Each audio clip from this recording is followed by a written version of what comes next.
Bab 106. Tuan, ada seseorang yang ingin bertemu dengan Anda, ujar sekretaris Jevian. Jevian mengerucutkan keningnya lalu bertanya, siapa?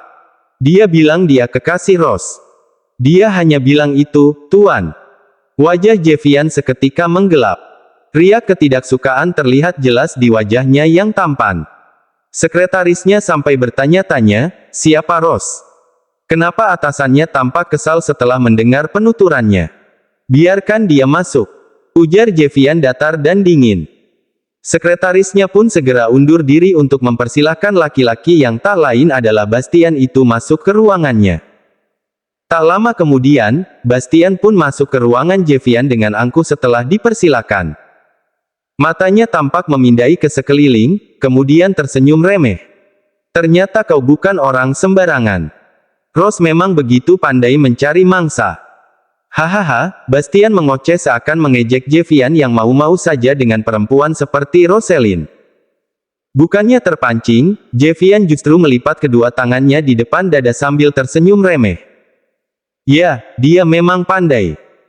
Dia sangat tahu siapa yang tepat menjadi pendampingnya dan dengan siapa pantas menjatuhkan hatinya, sahut Jevian membuat Bastian mendelik kesal. Kau terlalu naif. Terserah kau mau bilang apa. Katakan padaku, sebenarnya apa tujuanmu repot-repot datang kemari? Bastian tersenyum sinis. Bahkan ia duduk begitu saja di sofa ruangan itu sebelum diizinkan. Ternyata kau cukup to the point. Tak perlu berbasa-basi.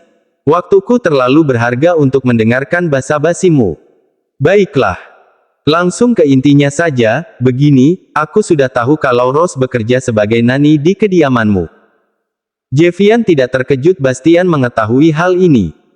Melihat dia bisa mengetahui di mana ia bekerja saja, sudah dapat dipastikan kalau Bastian memang sengaja mencari tahu identitasnya.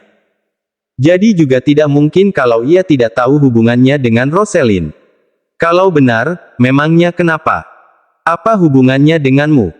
Jelas ada, aku calon suaminya dan aku tidak suka ia bekerja menjadi seorang nani. Aku jauh lebih sanggup untuk memanjakannya, jadi kenapa ia harus bersusah-susah bekerja di kediamanmu? Kalau ia suka, kenapa tidak? Dia sendiri tidak ada masalah, kenapa kau mesti repot? Bastian berdecak kesal, apa kau mau tahu satu rahasianya? Ia memiliki rahasia besar dan kau pasti akan terkejut mendengarnya, ujar Bastian dengan memasang mimik wajah serius. Jevian menautkan kedua alisnya, rahasia. Rahasia apa itu? Bastian menelan ludahnya. Ia memasang ekspresi seolah berat untuk mengatakannya. Sebaiknya kau segera memecatnya. Jauh tahu, dia itu mantan narapidana kasus percobaan pembunuhan. Dan, kau tahu, alasan ia melakukan itu. Jevian diam tidak bergeming. Ia tidak mengangguk, maupun menggeleng. Ia masih menunggu apa yang ingin Bastian katakan.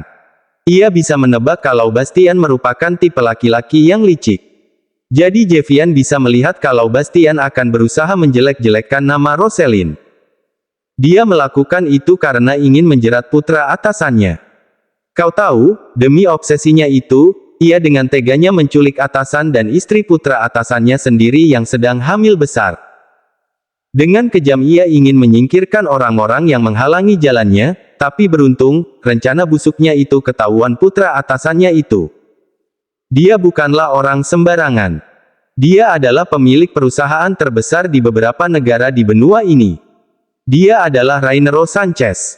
Rose akhirnya dipenjara untuk mempertanggungjawabkan perbuatannya. Dan kini kau justru mempekerjakannya. Jangan bodoh. Apa kau tidak takut Rose akan berbuat hal yang sama? Dia akan menyakiti orang-orang terdekatmu termasuk anakmu demi mengejar ambisinya. Lebih baik kau segera memecatnya sebelum segalanya terlambat, ujar Bastian dengan memasang ekspresi seriusnya. Jevian diam tak bergeming. Ia justru menatap balik Bastian dengan ekspresi tak terbaca. Dalam hati Bastian tertawa senang. Ia yakin rencananya akan berhasil. Ia yakin, Jevian akan termakan kata-katanya. Kenapa kau diam? Apa kau tidak percaya? Aku bisa membuktikannya. Bastian bicara seolah-olah Rosalind memang bersalah.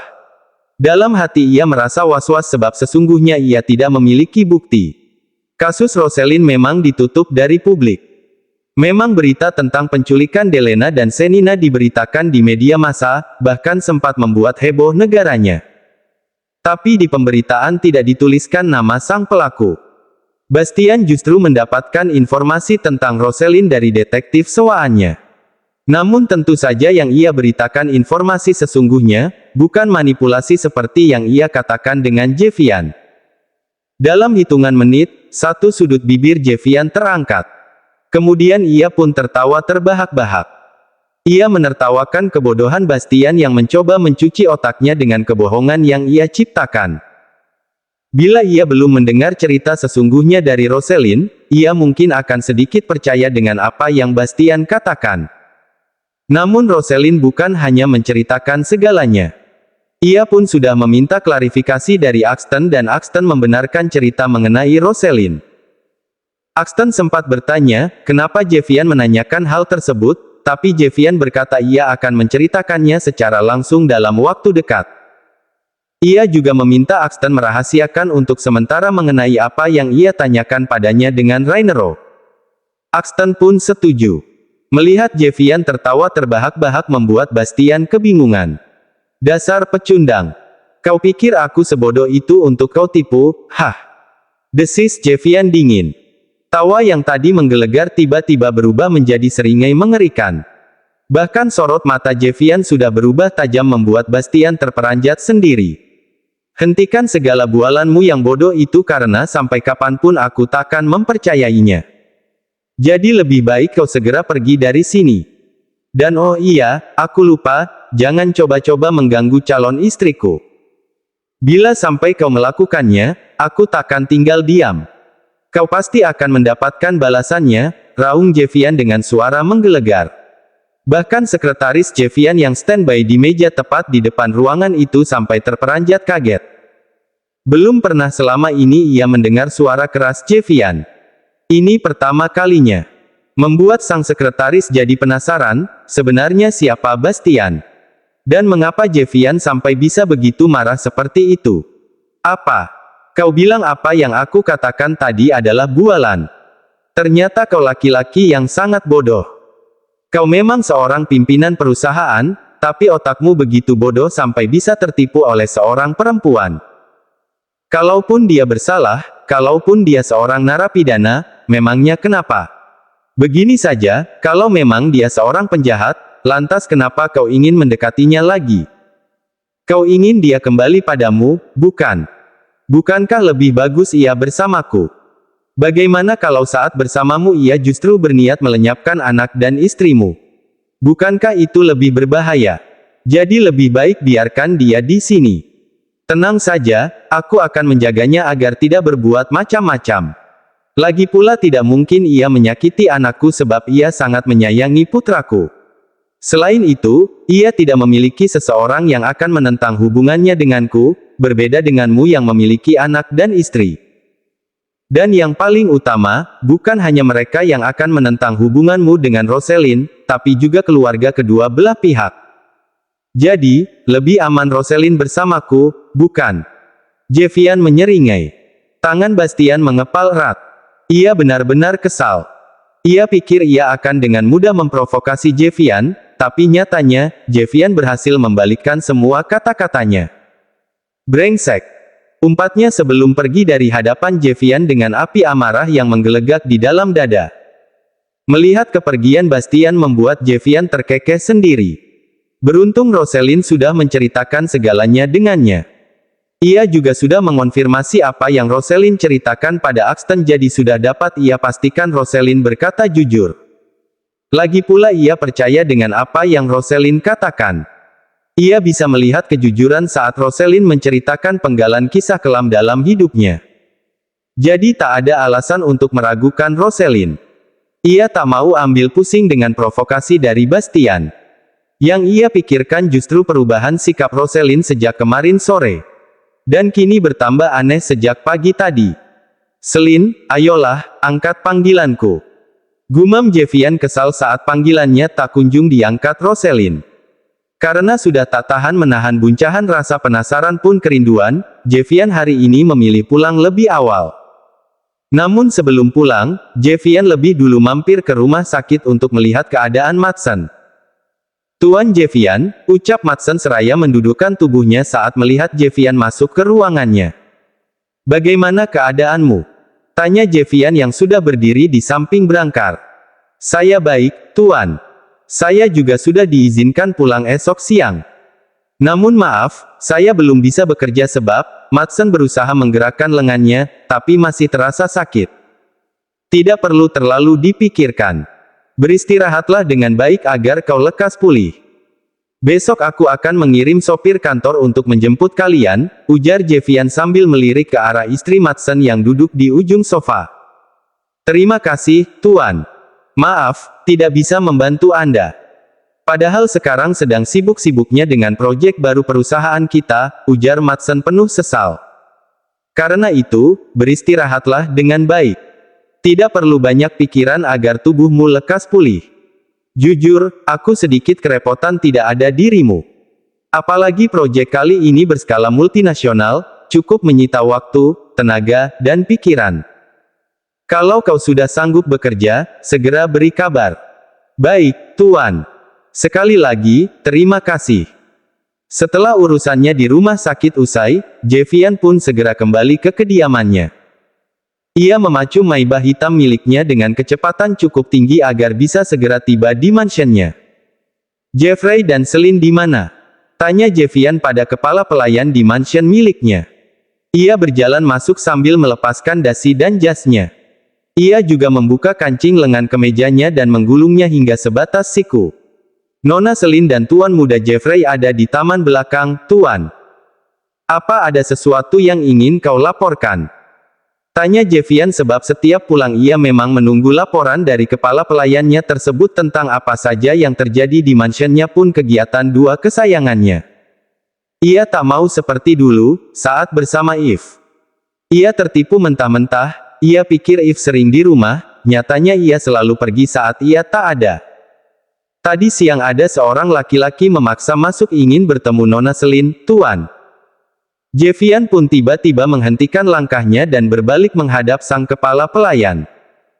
Kepala pelayan ikut berhenti sambil menundukkan kepala. "Laki-laki." "Iya, Tuan." "Siapa?" "Dia tidak memberitahukan namanya, Tuan. Dia hanya bilang teman dekat." Mata Javian membelalak. Tiba-tiba saja ia merasa kesal saat ada seorang laki-laki yang hendak menemui Rosalind. Apalagi ia mengaku-ngaku teman dekat Rosalind. Tapi saat berteriak, ia sempat menyebut namanya Bastian, Tuan. Mata Javian kian membulat. Kedua tangannya mengepal. Ternyata sebelum menemuinya, Bastian menemui Rosalind terlebih dahulu. "Apa Celine menemuinya?" tanya Javian khawatir. Bagaimana kalau Rosalind masih ada rasa pada laki-laki itu dan berniat kembali padanya? Javian mendadak resah. "Tidak, Tuan. Laki-laki itu pergi setelah lebih 1 jam tidak dihiraukan, Nona Celine," ujarnya membuat Javian menghela nafas lega seraya tersenyum sumringah. Tanpa menunggu penjelasan lebih mendetil, Javian pun melangkahkan kakinya ke arah taman belakang untuk menemui putra dan calon istrinya. Javian sudah berada di taman belakang. Ia dapat melihat Rosalind sedang memperhatikan Jeffrey yang sedang menggambar. "Hai, boy, hai, baby," ujar Javian membuat kedua orang itu sontak menoleh bersamaan. "Daddy, yeah, Daddy pulang," seru Jeffrey yang langsung berhambur ke pelukan sang ayah. "Kau tidak ingin ikut memelukku juga?" goda Javian pada Rosalind yang justru mendelikkan matanya. "Jeff, Mommy salah makan ya?" "Salah makan?" "Iya, tuh Mommy sejak pagi wajahnya cemberut terus setiap lihat Daddy." "Apa Mommy salah makan? Atau Daddy ada salah?" tanya Javian seraya melirik Rosalind yang sudah melengos. "Jeffrey tidak tahu, Dad. Mommy salah makan ya? Atau Daddy ada salah sama Mommy?" tanya Jeffrey polos membuat Rosalind melebarkan senyumnya. Tapi hanya pada Jeffrey, tidak pada Javian. Saat kedua matanya bertemu, Rosalind justru langsung membuang muka. "Mommy tidak salah makan kok. Ayo, lanjutkan menggambarnya." Ajar Rosalind yang membuat Jeffrey segera kembali ke kursinya semula. Jeffrey, gambar apa? Tanya Jevian yang sudah mendekat. Ia berdiri di belakang kursi tempat Jeffrey duduk sembari menggambar. Jeffrey, gambar kebun binatang, Dat, ujarnya dengan mata berbinar. Lalu ia menunjukkan gambar hasil imajinasinya. Ia membuat garis yang di atasnya diberi warna hijau, lalu beberapa bulatan-bulatan kecil yang menurutnya itu adalah binatang-binatang yang ada di sana. Sungguh lucu. Bagi orang yang tidak mengerti pasti akan mengatakan gambar itu hanya sebuah coretan-coretan, tapi bagi anak kecil itu merupakan hasil imajinasinya yang luar biasa. Sebagai orang tua, Jevian pun mengapresiasi karya sang anak. Ia memaklumi. Siapa tahu, kelak di kemudian hari, kemampuan Jeffrey berkembang. Gambar yang awalnya hanya berupa coretan tersebut akan berkembang menjadi karya yang luar biasa. Jevian duduk di ruang tengah dengan perasaan tidak tenang. Ia pikir sikap Rosalind hanya aneh pagi tadi saja, tapi nyatanya hingga malam ini pun sikap Rosalind tetap saja dingin. Tak ada senyum. Tak ada sapaan. Bahkan kopi yang biasa ia buatkan untuknya pun tidak ada. Cek, dia kenapa sih? Kenapa jadi bersikap aneh seperti itu? Apa itu pengaruh kehadiran Bastian? Ah, tidak mungkin. Bukankah katanya ia sudah tidak memiliki perasaan apa-apa dengan bajingan itu, tapi kalau bukan, lantas apa dan kenapa? Gumam Jevian sambil mengacak rambutnya sendiri. Tak lama kemudian, terdengar suara pintu yang dibuka kemudian tertutup. Setelah itu, terdengar terhadap langkah kaki yang menuruni tangga. Jevian pun tersenyum lebar saat matanya bersirobok dengan netra Rosalind.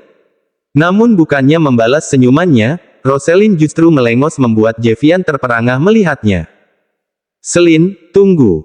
teriak Jevian. Tak peduli kalau para maid di kediamannya akan terkejut dan merasa heran mendengar teriakannya, yang penting ia harus segera menyelesaikan permasalahannya dengan Rosalind. "Apa?" ketus Rosalind. Alis Jevian bertaut, makin heran dengan sikap Rosalind. "Kamu kenapa?" "Aku tidak kenapa-kenapa," jawab Rosalind masih dengan nada ketusnya. "Kalau tidak kenapa-kenapa, kenapa kamu seperti marah begitu sama aku?" "Marah? Aku tidak marah. Cuma sebal." "Sebal? Sebal kenapa? Memangnya aku ada buat salah sama kamu? Kalau iya, maafin aku." "Ya, kamu memang buat salah. Kamu bilang kamu mau menikah denganku, tapi..." Tiba-tiba ponsel di genggaman tangan Jevian berbunyi. Jevian pun segera melihat nama yang tampil di layar ponselnya. Melihat nama itu kembali muncul di ponsel Jevian, membuat amarah Rosalind seketika menggelegak. Matanya mendelik tajam dengan gigi bergemeletuk. "Lebih baik kita batalkan rencana pernikahan kita. Kau menikah saja dengan Miss Sasha cantikmu itu." Desis Rosalind membuat Jevian mengangkat wajahnya dengan alis yang menyatu. "Apa maksudmu? Bukankah Miss Sasha itu cantik? Jadi menikah saja dengannya?" sentak Rosalind membuat mata Jevian membulat. "Tunggu-tunggu," Jevian mengejar Rosalind yang hendak terlalu dengan kaki menghentak. "Tunggu, Selin," panggil Jevian sambil mengejar langkah Rosalind. Rosalind nyatanya tak mau berhenti jadi Jevian pun dengan cepat meraih tubuh Rosalind ke dalam gendongannya. Rosalind memekik kaget. Ia melotot hingga bola matanya nyaris keluar. "Jevian, turunkan aku. Nanti ada yang lihat." "Terserah. Yang penting kita harus selesaikan permasalahan kita. Aku tidak tahan terus kau diamkan. Kau membuatku bekerja tak nyaman, makan tak kenyang, bahkan buang air pun tersendat-sendat. Kau sukses menjungkir balikkan kewarasanku. Jadi pokoknya kita harus meluruskan permasalahan kita. Segera. Tidak ada bantahan apalagi penolakan. Tapi kenapa kau bawa aku ke kamarmu? Turunkan aku." "Baik. Duk." Dengan tanpa merasa bersalah, Jevian melemparkan Rosalind ke atas ranjangnya. Mata Rosalind sudah melotot tajam, tapi Jevian justru bersikap acuh tak acuh. Dari sikapnya ini, Jevian bisa menebak kalau sudah terjadi sesuatu. Kau mau apa?" desis Rosalind saat Jevian sudah mengungkung tubuhnya di bawahnya. "Apa kau cemburu padaku, Tanya Jevian to the point membuat mata Rosalind mengerjap sambil menelan ludahnya.